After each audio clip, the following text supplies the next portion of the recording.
Hey there, Workforce. Chris here with Work2Game, and it is time to talk about overview and thoughts of the 4.25 live letter.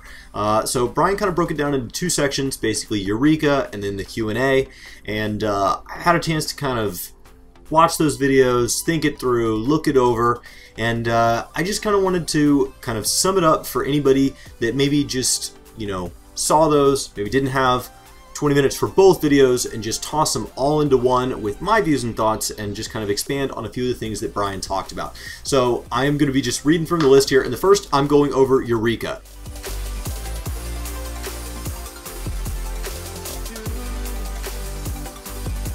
So basically, for those of you that haven't watched Brian's video yet, which I absolutely encourage you to, Eureka looks awesome. I am blown away by how good it looks, and basically there's going to be elements, and those elements are going to give you buffs and weaknesses based on kind of what you choose to fight. So you'll either have an advantage to attack or an advantage to defense, and so you kind of want to play that to your advantage, because it looks like if you aren't playing it to your advantage, that the stuff is pretty much going to beat the crap out of you.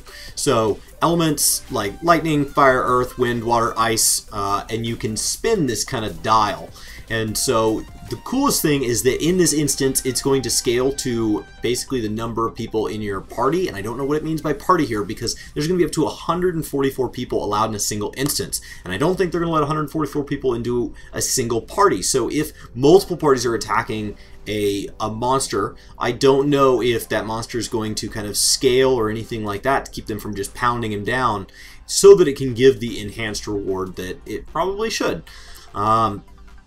I'm looking, there is a search built in, so I'm looking forward to seeing kind of what the cap on that is, how it works. And then because it's an instance, it is still timed, which is still, it's a little odd.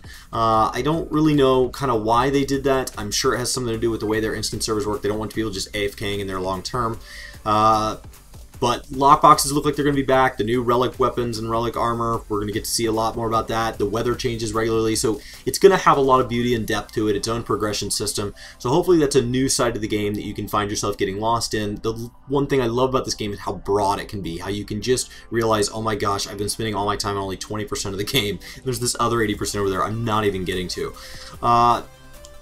Then we go on to the Q&A. So that's Eureka. It is coming. It looks awesome. It's going to have a unique progression system, a unique way of dictating the fights and the loot and all of that. Some of it is just brought over from Diadem, because what works in one expansion, they're going to repeat in the following expansion. So, one of the Q&A questions was, what are we expecting for the next Beast Tribe? And they said, well, it's time for it to be for a Crafter-Gatherer Beast Tribe. Well, that makes sense, right?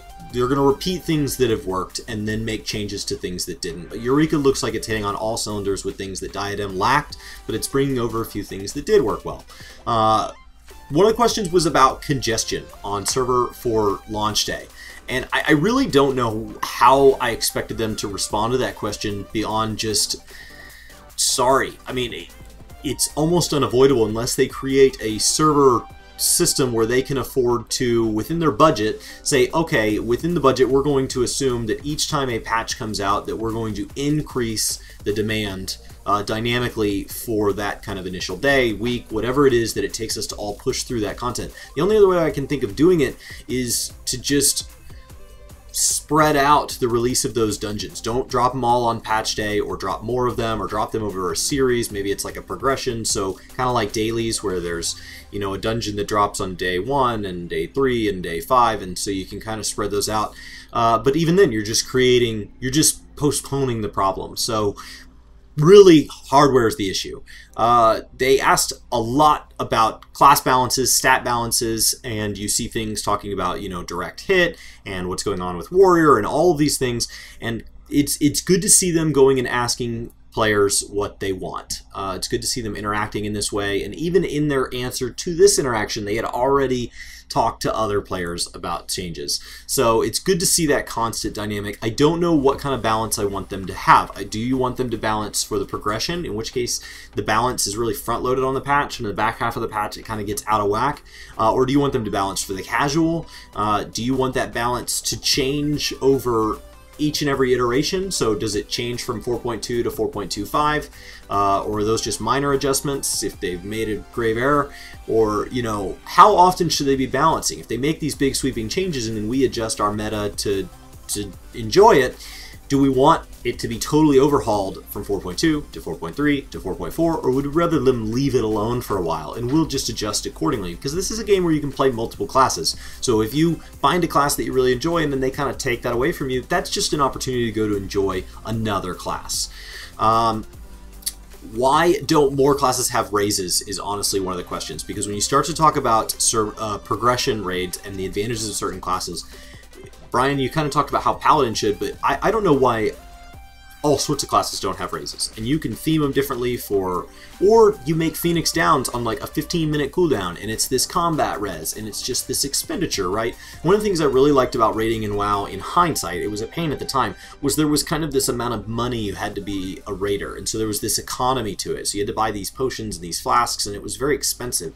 And so if you put this demand on Phoenix Downs, and then you make them a little harder to farm or something like that, maybe the reward of dailies, then you could kind of make an economy adjustment out of it, because progression rating is where you die. Because as you said, raises don't affect class balances if nobody in the party is dying, but in progression rating, people are dying. So that's just kind of an interesting part of that conversation. But class balances overall, I really don't pay too much attention to them in live letters, because we get more from the patch notes when it comes to those. And even in the patch notes, I honestly still struggle even then to judge it, because it's out of the context of, well, what's the content look like? And so the forums, it's an ever-changing conversation. It's never perfect. It's something to kind of keep your ear to, but just if you're having fun, let it go. Glamour storage increase, already saw that problem coming. They're looking at data usages and trying to decide if there's going to be a way to increase that. I wouldn't be shocked if part of that's put behind a paywall, like additional retainers. But if you don't want to put behind a paywall, the one thing we could all do is we could all fill our glamour chests up right now, and that would help show them how popular it is, and that that's something that the people who pay subscriptions to them want more of, overwhelmingly. One of the questions was why certain items can't be put in there, and a lot of that has to do with the achievement system, and I think the answer to that in my mind is, instead of giving me an item for an achievement or for progression that I'm going to want as a glamour and then not letting me glamour it, create a second tab that doesn't take off my storage, that just has items that kind of unlock in it, so that when you get an achievement, it's already in your glamour chest. There's no need to go to Gridania and talk to the guy or anything like that. It's there, because that's what it's being used for. And maybe you could have a second tab for putting it on my retainers or something like that, because that is the benefit of having that gear, is that you can kind of spread that around, and I don't know, something with the UI. And they talked about kind of, oh, well, I have too many emotes, I have too many minions, I have too many mounts, we're getting to have too many of these things, and that's the problem when a game becomes long, is you keep unlocking all this permanent content, and the problem with that is that you want to sort through it. And so when you talk about things like random minion, random mount, Brian, you said it absolutely right, there should be a way to kind of pick and choose and filter what those are. You know, maybe a search bar is nice and all that, but then you got to remember what they called it, and you know, you may have a nickname for it. So I think a favorites tab, pulling those maybe to its own tab so you can manually select one, but then making the random, make a second version where it's not, where it's called like random favorite. You can pull maybe random emotes, random minions, random mounts.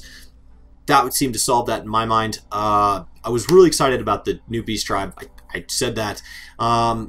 Players discovered a tank limit break on the new extreme could ignore one of the abilities, right? And that would help them get the clear.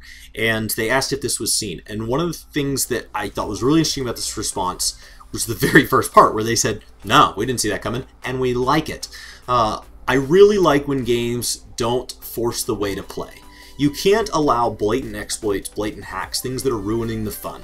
But if you make 10 abilities and one of them ends up getting used in a new and different way that doesn't make it less fun for everybody else and doesn't allow content to be cleared without gear in 2 minutes, let it go. It's awesome. It's awesome. And maybe that's something that's kind of a dynamic in where in the future you make other content that actually encourages that mechanic to be used again, where that tank limit break is a valid strategy.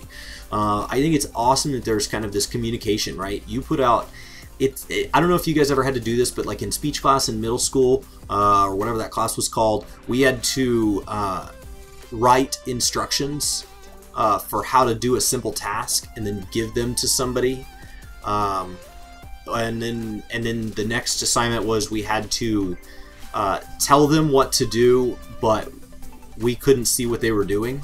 So we were on like the other side of a divider, and we were telling them all these instructions as we kind of did a task, and then we got to see them do a task, like either draw something or make something. And it's weird to see how somebody else's version of your truth is so different. And so I love that they're willing to put their game out there and let us play it our way, and then go, it's not what I would have done, but awesome. Mobile app looks like it's possibly for 4.3, and they're testing it already. So I look forward to seeing what all power that has. A mobile app just for mobile app's sake doesn't mean anything to me, but I would love to see things where I can manage my retainers. I would love to see things where I can, I don't know, mess with glamour, all sorts of things that would just let me kind of keep the game in the back of my mind all day, especially for people that, you know, I got a short lunch break, nobody's around, let me just fiddle with my stuff, and then I can go back to work, and that just makes me excited to get home and play video games, which is probably where we're all at without the mobile app. And then the last thing was about Final Fantasy within Final Fantasy, and they said it was a rights issue. That makes sense because you're taking video game sales and you're making them probably something weird, like some weird add-on onto Final Fantasy XIV, and so how the revenue gets split and who owns what and if it's tied to a platform, that makes sense why they said no. But all I could think is, what's the RP on that? Like, are you playing that your character is playing a game? Like, and is that game like a, oh, it's like a realistic game, like it's their version of Call of Duty, like it's like, oh, it's a similar universe? That's crazy. I know people with that name. I just couldn't think about, like, how do you describe that? I don't play on an RP server. I'm not a huge RP player, but I definitely thought that was my very first thought. So that's really it. Tried to cut down Brian's 40 minutes of huge explanations. If you would like any of this in more detail, feel free to go seek out all of that stuff, either in the written form or actually just watch Brian's videos here. Just wanted to kind of save any time for anybody that's just trying to keep a pulse on 4.25 as it comes near, planning to dive in further when it gets closer. Hope you guys are having a fantastic day. This has been Chris with Work to Game. Thank you guys so much for watching, and I will see you next time. Hey guys, it's me. Thanks so much for watching this video, and we hope to see you on our next. Is there anywhere you think they could see us in the meantime? Well, right now you probably can catch us out on Twitch. We usually stream quite a lot. So the link is in the description below for our Twitch page. And if you guys want to support us and you like what we do here on YouTube, you can actually support us for free by using your Twitch Prime sub if you're Amazon Prime.